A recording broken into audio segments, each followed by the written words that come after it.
Assalamualaikum warahmatullahi wabarakatuh. Apa kabar siswa-siswi sekalian?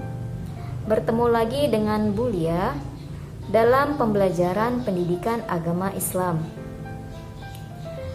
Pada video kali ini, kita akan membahas mengenai materi sholat sunnah. Sebelum kita memulai pembelajaran, marilah kita bersama-sama membaca doa terlebih dahulu. Berdoa dimulai. Berdoa selesai. Adapun tujuan pembelajaran yang akan kita capai pada pembelajaran kali ini adalah yang pertama, menyebutkan arti sholat sunnah berjamaah dan sholat sunnah munfarid dengan tepat. Yang kedua, menunjukkan sholat sunnah yang termasuk berjamaah dengan tepat. Yang ketiga, menunjukkan sholat sunnah yang termasuk munfarid dengan tepat. Yang keempat, menunjukkan sholat sunnah yang boleh dilaksanakan secara munfarid atau berjamaah dengan tepat. Dan menjelaskan hikmah sholat sunnah dengan baik. Kita mulai dari pengertian sholat sunnah. Apa itu sholat sunnah? Kalian pasti pernah mendengar namanya sholat sunnah. Nah, sholat sunnah yaitu sholat yang dianjurkan untuk mengerjakannya. Dikatakan sholat sunnah karena apabila kita melaksanakan sholat tersebut, kita akan mendapatkan pahala dan keutamaan dari Allah Subhanahu wa Ta'ala. Namun, jika kita tidak melaksanakan sholat sunnah, maka tidak berdosa. Namun, alangkah beruginya kita tidak melaksanakan sholat sunnah. Kenapa? Karena orang lain saja bisa melaksanakan sholat sunnah, kenapa kita tidak? Jadi, janganlah kita termasuk ke dalam golongan orang-orang yang merugi.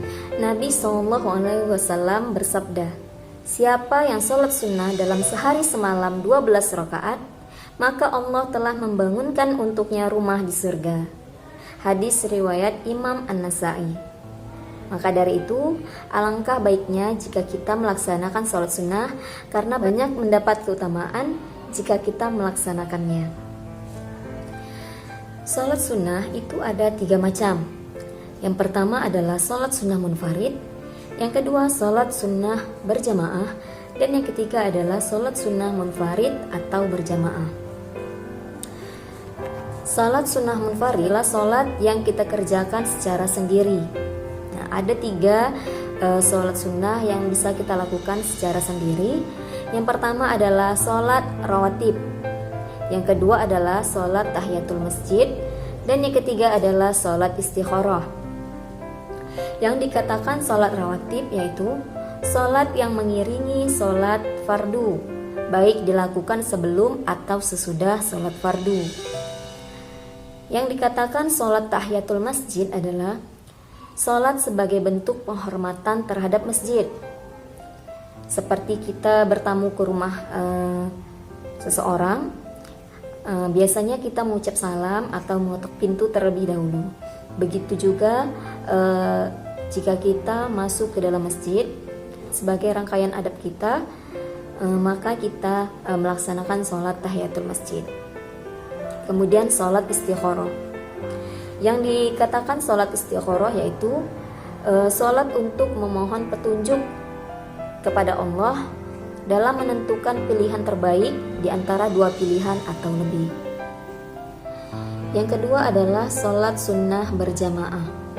Nah, sholat sunnah berjamaah ini kita melaksanakan sholat sunnah secara bersama-sama. Nah, ada 5 sholat sunnah yang bisa kita kerjakan secara berjamaah. Yang pertama adalah sholat istisqa atau sholat meminta hujan. Nah, sholat ini kita lakukan bersama-sama apabila di suatu daerah mengalami yang namanya kemarau panjang. Jadi bukan kemarau biasa, di mana kemarau ini membuat mata air kering, kemudian pohon-pohon bermatian, hewan-hewan kurus karena tidak ada sumber makanan. Sehingga apabila terjadi yang seperti ini, maka kita bisa melaksanakan sholat minta hujan atau sholat istisqa. Yang kedua adalah sholat khusyuf, yaitu sholat yang kita lakukan bersama-sama ketika terjadi gerhana bulan. Yang ketiga adalah sholat kusuf, yaitu sholat yang kita lakukan apabila terjadi gerhana matahari. Yang keempat sholat Idul Adha, dan yang kelima adalah sholat Idul Fitri.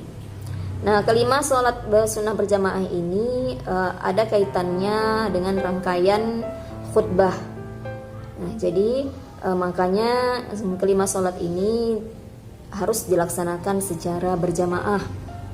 Kan tidak mungkin dilaksanakan secara sendiri, khutbah sendiri, mendengarkan sendiri, seperti itu. Jadi sholat ini dilaksanakan secara berjamaah atau bersama-sama karena ada hubungannya dengan rangkaian khutbah. Yang ketiga, sholat sunnah munfarid atau berjamaah, yaitu sholat sunnah yang boleh dikerjakan secara sendiri atau berjamaah. Ada 5 sholat sunnah yang bisa kita laksanakan secara munfarid atau berjamaah. Yang pertama adalah sholat tarawih. Sholat tarawih ini adalah sholat yang dilaksanakan pada malam hari di bulan Ramadan. Sholat ini dilaksanakan setelah sholat Isya sampai menjelang waktu fajar. Yang kedua adalah sholat witir.